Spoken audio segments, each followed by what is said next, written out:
So after you have transferred your image to your linoleum, you've gone over it with Sharpie to fill in any areas that you do not need.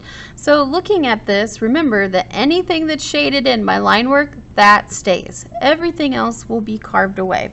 So there's a few tools that you're going to need to complete this. One is you need your linoleum piece, and you also need a bench hook. So this has little feet that are on either side so that when you place it flat on the table and push it up, the end hooks onto the table and it doesn't move anywhere. You also need a carving tool. This is a linoleum cutting tool, and it has your class number on the top of it, so make sure that you get the correct one. It has a couple of parts to it that we're going to talk about real quick. So one of them being that it has a blade that fits into the end of this.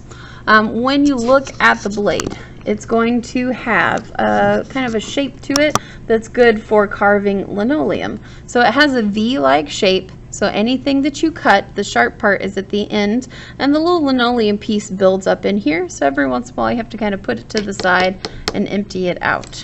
So let's go ahead and talk about getting started. So I'm going to put my linoleum piece onto the bench hook. The safest place to put it is all the way up at the end so that it presses against this, but you could hold it out here if you need some space to get to.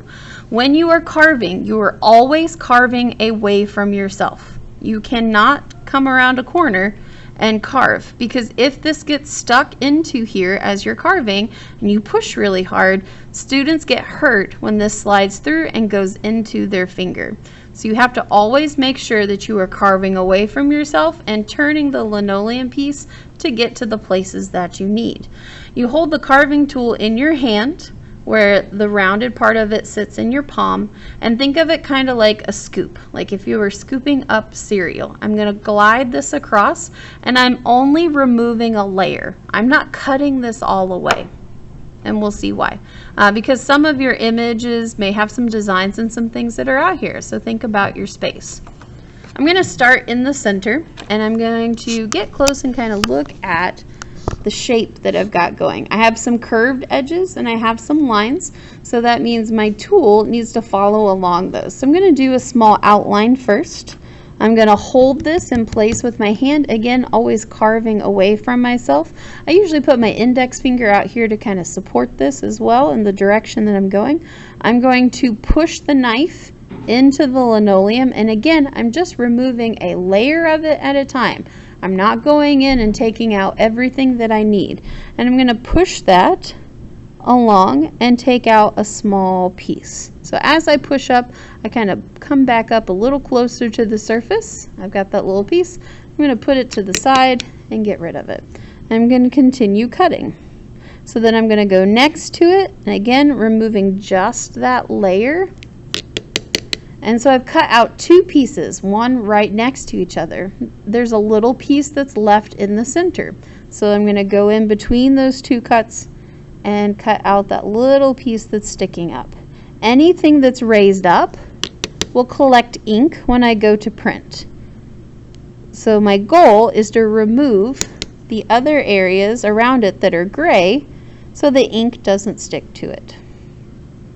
And again, following that curve of the shape, rotating as I go, cutting out those center pieces. And you can see the piece that I'm cutting out is not huge. It's important to remember that everyone gets one piece of linoleum. So if you really make a big mistake, there's no going back. All right? If you cut something out, then you've cut something out. We cannot go back and fix it. If you make a huge mistake, this is thick enough that you can flip it over and work on the other side. But that's your second chance, and that's all we've got. So we need to make sure that our design is exactly what we want and that we are paying close attention to what we're doing as we go in and carve out these pieces. You want to go slow. You shouldn't like fly through this. We're not digging and we're not gouging out little pieces. We're taking out small amounts and we're gliding this across the surface. Once I get all of this taken out in the center, I'm going to go out to my edge. I'm going to pick a direction that these lines are going to go, and I'm going to continue with that. I'm not going to crisscross all over the place. So show good craftsmanship, choose a direction, and make them all go in that way. So this was a longer line, so I went ahead and kind of cut that piece out. And then all the rest of these are going to go kind of straight up and down. I'm going to start at this line and work my way out so I'm not cutting into my image, because if I went this way, I'm probably going to take some little nicks out of this, and I don't want to.